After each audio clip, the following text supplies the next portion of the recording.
Girl disappears from bed in 1991. 9 years later. Mother discovers a girl in husband's secret garage. 9 years ago, my daughter vanished from her bed without a trace. No screams, no clues, just an open window and a hole in my heart. I buried her in my mind 100 times until the night I pressed play on an old toy recorder and heard the voice of a man I once trusted more than anything, my husband. What followed shattered everything I thought I knew about love family and the darkness we live beside without ever knowing. They say silence has a sound. I never understood that until the night my daughter vanished. That silence, the absence of Izzy's soft snore, the quiet where her laughter should have echoed, is louder than anything I've ever known. It was October 15th, 1991. I remember the leaves were the color of rust and fire, the kind that crunch underfoot like bones. I was finishing a double shift at St. Mary's Medical Center, exhausted but relieved to be heading home. My badge had rubbed a raw spot on my collarbone. My hands reeked of latex and antiseptic, and my eyes stung from the overhead lights. I was 34 then, mother of one perfect little girl, married to a man I thought I understood, Charles. We lived in a modest home in Springfield, Missouri. 3 bedrooms, 1.5 baths, a garage. Charles swore he'd one day turn into a workshop. The American dream, with a cracked driveway and peeling shutters, but inside it was warm, safe, or so I believed. I remember unlocking the front door that night and being greeted by nothing but stillness. No television murmuring from the living room, no fridge humming, no footsteps, just an eerie hush. I shrugged it off. It was late. Charles was likely asleep. Izzy too. I crept upstairs, my bones heavy with fatigue, and went straight to Izzy's room. I checked on her every night, some habit my motherly brain refused to shake, no matter how tired I was. I remember reaching for the doorknob, expecting to see her tangled in sheets, clutching her unicorn plushie. But the bed was empty. At first, my brain didn't process it. I stood there blinking, waiting for her to somehow appear. Maybe she was hiding under the covers. I pulled them back. Nothing. The plushie lay alone. My gaze swept the room, the dresser cluttered with stickers, the storybooks on the floor, the window open. I ran to it. The curtain flapped like a warning. Cold night air slapped my face. Charles, I screamed. He stumbled out of the master bedroom moments later, groggy. What is it? Izzy's gone. And then everything blurred. We called 911. Officers arrived. They questioned us, took photos, brought dogs, helicopters, news vans. Our quiet street turned into a circus of flashing lights and whispers. But they found nothing. No fingerprints. No footprints. No signs of a struggle. No broken glass. It was as if she'd evaporated into the October air. A 5-year-old girl gone without a trace. The days that followed were a fog of interviews, crying and holding Charles's hand so tight I thought I'd crush it. The house once filled with morning cartoons and giggles became a mausoleum. I couldn't bring myself to wash her bed sheets. I sat in her room every night, inhaling the scent of baby shampoo and cinnamon crackers, hoping I'd wake up from the nightmare. But weeks passed, then months. The media lost interest. The officers stopped calling. Even the neighbors stopped making casseroles. Eventually people moved on, except me. Charles tried in his own way. He went to therapy, said he needed space to process grief. He joined a support group for grieving parents at a local church. I didn't blame him. I threw myself into work, taking every night shift I could, afraid to be home alone with the silence. And our marriage, it cracked. Quietly. A splinter here, a snap there. We stopped eating together, stopped laughing. We were 2 ghosts sharing a roof haunted by a girl who may or may not be dead. We lasted 9 more years. 9 years of pretending, of going through motions. Then one day we stopped pretending. We signed the divorce papers with the same numbness we had when signing Izzy's missing person forms. The day I moved out, Charles helped me load the last boxes into my Honda. He was gentler than he'd been in years, There was no anger between us anymore, only grief in different shapes. "I want to visit her room," I said. He nodded. "Take your time." I walked up the stairs like I had 1,000 times before, opened the door slowly. Everything was exactly the same. Pink walls, stickers, her bed, the My Little Pony comforter. I sank to the floor back against the wall and sobbed. That night, after I moved into my new apartment, I began unpacking boxes. One was labeled Izzy's Favorites. I opened it like it held a piece of her soul. There were plush toys, storybooks, pajamas that still smelled like baby soap. And there at the bottom, a small red and white leapfrog recorder, the one we bought, instead of the expensive Fisher Price she'd wanted. I inserted fresh batteries, hit play, and held my breath. Testing, testing. "This is Isabella Marie Rhodes, and I'm 5 years old." Her voice, my baby's voice, alive in plastic. I cried. I laughed. I clutched the toy to my chest. And then I heard something I wasn't supposed to. Charles's voice, in the background. "Izzy, come to the princess room when you're done. Remember what I promised. Toys. Are us right, princess room." What princess room? I rewound. Played it again, and again. Each time my stomach twisted tighter. Something wasn't right. And for the first time in 9 years, I felt something stronger than grief. I felt suspicion and fear. For what came next, I wasn't ready. But I had to know the truth, even if it shattered me. I couldn't sleep that night. The leapfrog recorder sat beside me on the kitchen table, its red play button dulled with time. I kept pressing it over and over, listening to Izzy's voice, then Charles's. Each time it sounded more sinister. Princess room. It repeated like a chant in my ears. I hadn't eaten. I couldn't cry anymore. I stared at my hands. How many times had I held that man's hands in prayer for our daughter's return? Had I been grieving beside a monster all along? The next morning I called Charles. "I need to stop by. I think I left some of my license documents in the old filing cabinet." He didn't hesitate. "Sure, I'm heading to therapy. You know where everything is. Just lock up when you're done." Therapy. Right. 15 minutes later, I pulled into the driveway. The house looked unchanged. But to me, it no longer felt like home. I stepped inside, greeted again by that echoing stillness. My steps were tentative. I moved through the house like I was walking through a dream I didn't want to remember. I went to the bedroom first. The filing cabinet was there in the corner. I found my folder. The documents were right where I left them, but my mind wasn't on the papers. I found myself walking down the stairs past the kitchen to the garage door. That door had always been a mystery to me. Charles said it was his space, his workshop. He liked it locked, said it was dangerous tools everywhere. I respected that, trusted him. Now that door throbbed in my vision. I twisted the knob, locked, but I knew where he hid the key. Behind the third jar on the spice rack, nestled next to dried rosemary. Still there. My fingers shook as I brought it to the lock. It clicked open. The garage smelled like wood and oil. Charles's tools hung in meticulous rows. Shelves of screws, paint, sandpaper. A half-finished rocking horse stood in one corner. It looked innocent, too innocent. I walked slowly. My eyes scanned every crevice. Nothing looked wrong until I noticed the pegboard. It had a gap behind it, slight, but enough. I pulled at the edge. It swung open. Behind it a second wall, newer wood, different paint, a false wall.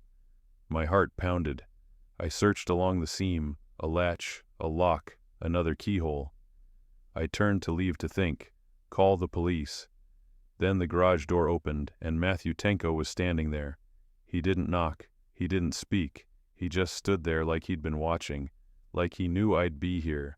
Matthew Tenko, Charles's best friend since high school, a man who'd once helped paint Izzy's room, the man who had built her a toy chest shaped like a ladybug the summer she turned 4.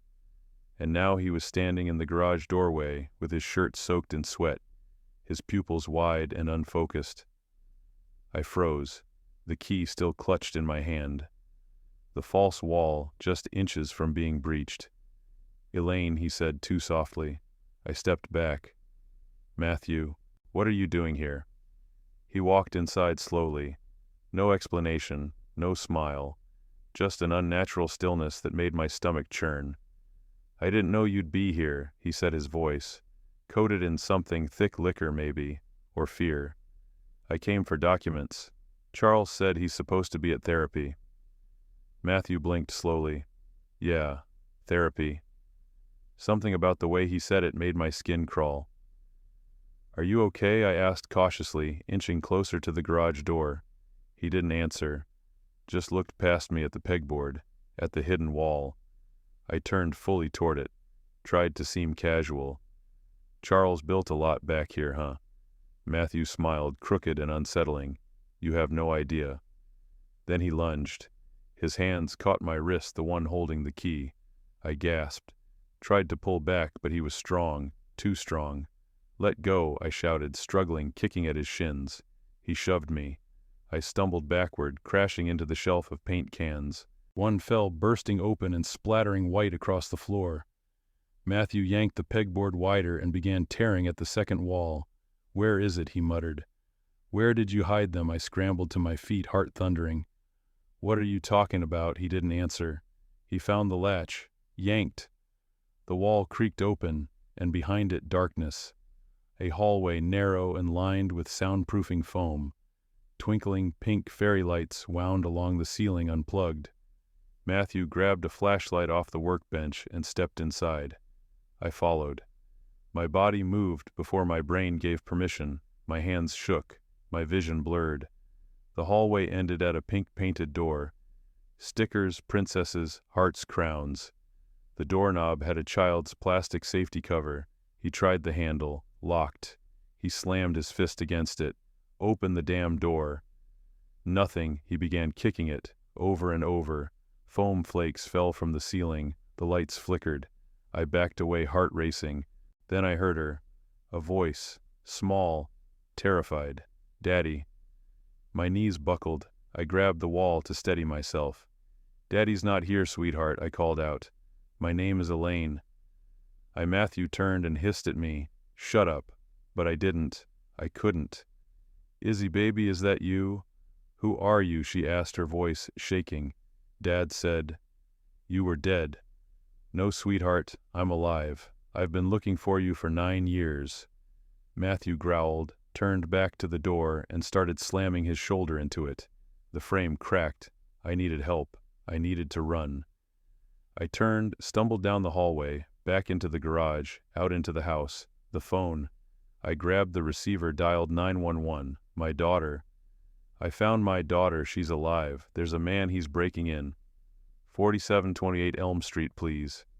The dispatcher's voice was calm, firm. "Stay on the line." But I couldn't. I dropped the phone and ran back to the garage. The pink door had been broken open. The frame hung in splinters. Inside I saw her. She was standing in a room no child should ever be in. Pink walls, Disney bedsheets, a single mattress, a TV in the corner, a camera tripod, a plastic table with coloring books, a slot in the wall for food trays. She was 14, but looked younger. Her blonde hair was knotted, her limbs too thin, her eyes wide with fear.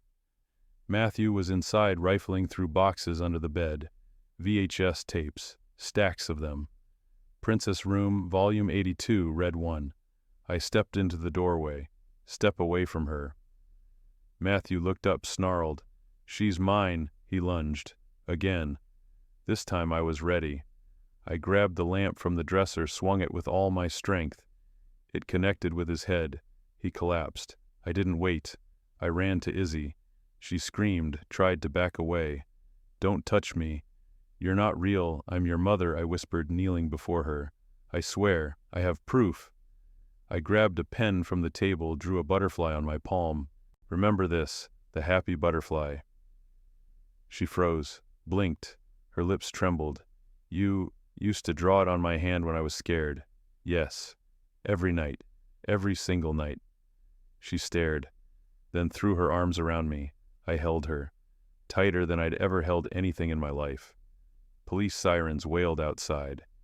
I clutched her and whispered, "You're safe now. You're safe." The police arrived in waves.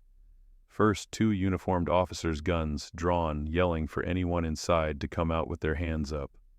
Then a third, a female officer with sharp eyes and a calm voice, who stepped carefully into the room, where I still sat clutching Izzy.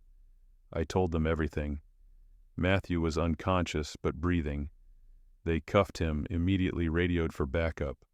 Within minutes, the house was surrounded with squad cars, flashing lights bouncing off the walls like lightning in a thunderstorm. Izzy wouldn't let go of me. I held her tighter. I whispered things I couldn't even remember saying. Reassurances, apologies, promises I wasn't sure I could keep. Her body was so thin, almost weightless in my arms. Her skin smelled like mildew and baby powder, a contradiction that shattered me. A detective arrived. Middle-aged in plain clothes badge, clipped to his belt. He introduced himself as Detective Morrison. His eyes were tired but sharp. "We'll need to clear the house," he said gently. "Can you come with us?" "There's a medic waiting outside." Izzy clung tighter. "No, don't take me, it's okay, baby," I whispered. "I'll be right beside you." We stepped into the cool night air. Neighbors were gathering phones out, faces pale. Someone gasped when they saw us. Maybe it was my own disheveled look. Maybe it was the way Izzy looked like a ghost, clinging to the living. An ambulance door opened and 2 paramedics stepped out. A female paramedic approached slowly. "Hi, sweetheart. I just want to check that you're okay." "Can I sit here with you?" Izzy buried her face in my shirt. I nodded. "Just let her stay with me." They examined her while she sat on my lap, took vitals, asked soft questions. She answered some, most she didn't. "Any injuries?" Morrison asked. "She has bruises, old ones." "Possibly malnourished," the medic replied. "We'll need to take her in for a full examination." "Not yet," I said quickly. "Please, can she have a moment? She's terrified." Morrison nodded. "We need statements too. Would you be willing to come down to the station?" I looked down at Izzy. She nodded slightly. Then yes. We rode in the back of a cruiser, me with my arms still around her. The lights of Springfield flew by. I didn't recognize the streets anymore. Nothing looked familiar. Not after what I'd seen. Izzy stared blankly. "Is Daddy coming too?" I took a breath. "No, baby, he's not." She didn't ask why. At the station, they led us to a quiet room. Warm lighting, soft chairs. It didn't feel like a police station. Someone had tried to make it comforting. But Izzy still shook like a leaf. A social worker named Sarah joined us. Kind eyes, gentle tone. She brought Izzy a blanket, hot cocoa, a stuffed bear. "We'll need to talk to her alone at some point," she said. "But not tonight." "Thank you," I whispered. Detective Morrison took me aside. "We've arrested Matthew Tenko," he said. "We're tracking Charles now." "Do you know where he might be?" I shook my head. "He told me he was going to therapy tonight." Morrison's jaw tensed. He wasn't. The therapy group confirmed he hasn't attended in 3 weeks. I closed my eyes. God. Did he ever talk about a place called the Sanctum Fellowship? I opened my eyes. No. What is that A group he's connected to? We believe they were sharing footage. I didn't ask what kind. I didn't want to know. "We'll find him," Morrison promised. "But right now we need to know if there's anything you remember. Any detail, no matter how small." I thought back. To every late night. Every closed door. Every odd smell. Every time Charles said, "Don't go into the garage." And I remembered something. "The rocking horse," I said. "What about it?" "He made it the summer after Izzy disappeared. Said it was for donation, but he kept it, polished it, almost worshipped it." Morrison nodded slowly. "We'll examine it." "Any other toys?" I blinked. "Yes. He carved animals too, but only female ones, always with large eyes. And he said they reminded him of Izzy." Morrison's face hardened. "We'll take everything." They found Charles the next morning, at a 2-story home on the outskirts of town, with 6 other men, all of them arrested on the spot. Inside they found hundreds of tapes, photos, letters, and the walls of the basement were painted pink. Back at the station, Izzy had begun to talk, in fragments, in trembles. He said the world ended, she whispered. He said there were bombs, and you died. Everyone died. I held her hand. None of that was true. He said we had to make a new world, just us. I blinked back tears. He lied to you, Izzy. He hurt you. She looked at me, eyes wide, but I loved him. I nodded. That's what makes him a monster. They let us go home that evening, to my apartment, just the two of us. I made pasta. She ate 4 bites before falling asleep at the table. I carried her to bed, laid beside her, watched her breathe. She was real. She was mine. And for the first time in 9 years, I slept through the night. Izzy woke before I did. She was standing in the kitchen barefoot in my oversized t-shirt, staring at the kettle like it might explode. I didn't say anything. I just watched her. Her shoulders were hunched forward, arms wrapped around herself.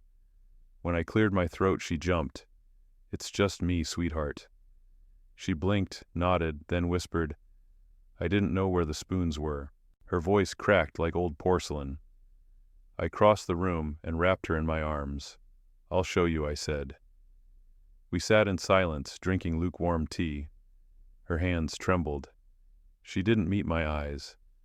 The kitchen felt too bright, too clean, like it didn't deserve to hold her grief. Then out of nowhere she asked, what grade would I be in? I paused. 9th. She nodded slowly, absorbing that, like it was a math fact. Are there lockers? Yes. Do kids still use notebooks? Some, she exhaled. I thought I was going to have a baby. The words knocked the breath from me. He said it was my duty, she continued, to repopulate. I didn't understand why it wasn't happening.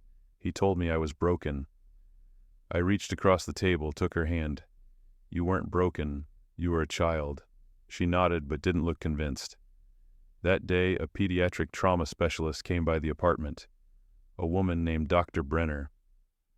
Gray curls, firm hands, the kind of voice that didn't flinch.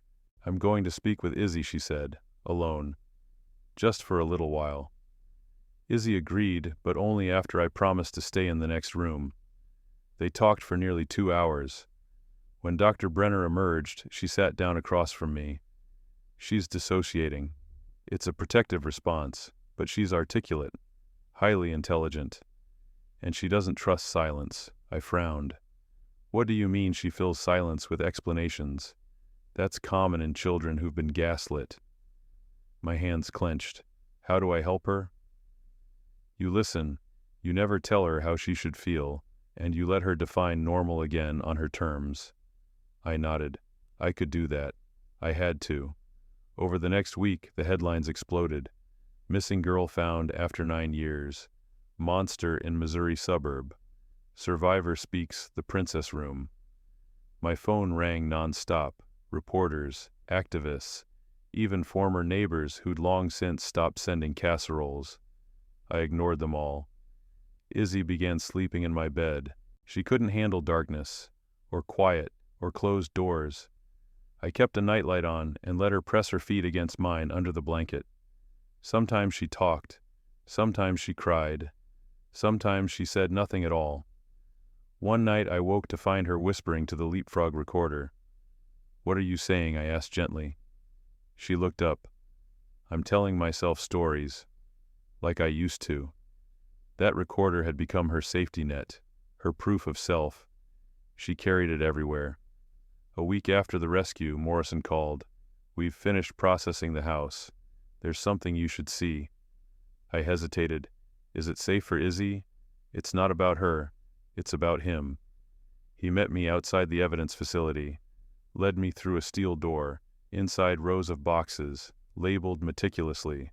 Morrison picked one. This was under the garage floor, in a vault, inside a journal, Charles's handwriting, page after page, diagrams, timelines, notes about Izzy's emotional calibration. He wrote about her responses to different foods lighting music, like she was an experiment. I flipped to one entry she resisted on day 312, cried during the learning ritual, administered isolation. My stomach turned. Why are you showing me this? Because you deserve the truth. And because this is going to court. He handed me a sealed envelope. You might want to prepare yourself. Inside photos. Not of Izzy, of other children, unknown. Charles wasn't acting alone, Morrison said. And he wasn't just recording Izzy. I couldn't speak, couldn't breathe. Do you want to testify? He asked. I nodded. It wasn't a decision. It was a necessity. That night I sat Izzy down. There will be a trial, I said, and you don't have to be there unless you want to. But I will be. She looked up from the recorder. Will he be there? Yes. She held my gaze. I want to see him, just once, to know it's real. I didn't argue. I couldn't. Because I understood. We both needed closure. The courtroom smelled of old wood-polished brass and something colder, like the weight of too many secrets kept too long. It was January, a new year, a new beginning.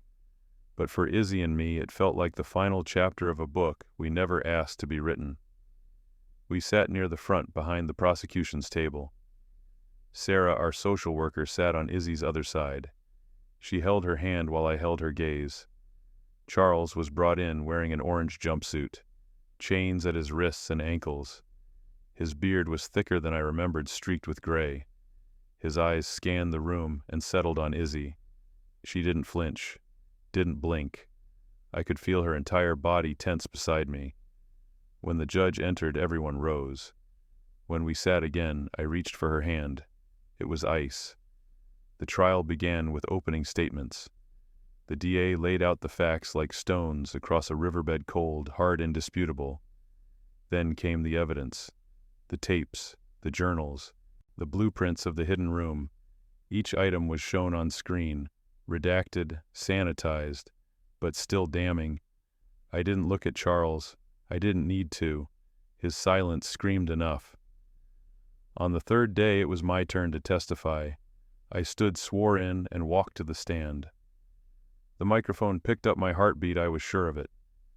The DA asked questions gently, methodically. I told the story I had memorized in pain, how Izzy disappeared, the years of grief, the discovery, the confrontation. How did you feel, he asked, when you realized your daughter was alive? I looked toward Izzy. She was watching me, lips tight. Like I was breathing for the first time, I said, and drowning all at once. Then came the defense. A man in a slick suit with too slick hair. Mrs. Rhodes, he said, do you consider yourself emotionally stable? I survived 9 years without knowing if my child was dead or alive. Define stable. He didn't like that.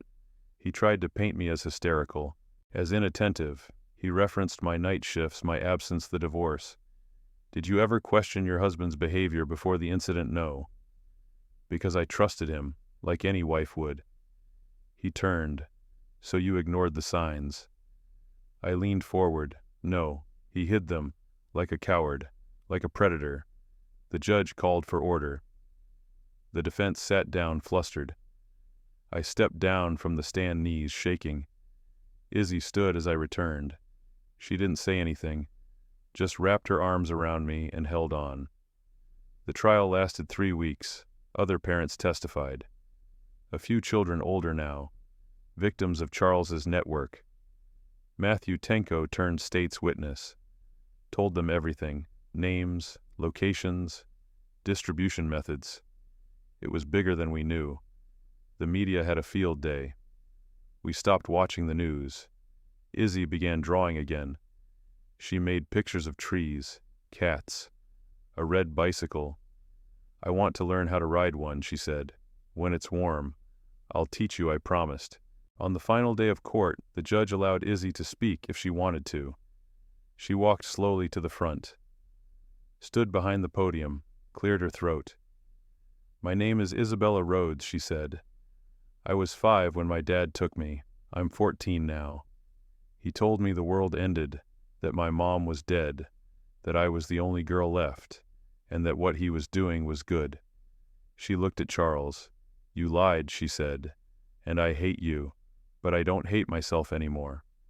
Silence blanketed the room. She stepped down, sat beside me, and I kissed her forehead weeping. The verdict was unanimous. Guilty, on all counts. Multiple life sentences. No parole, no deals. The other men received similar fates. Justice doesn't heal wounds, but it stops them from festering.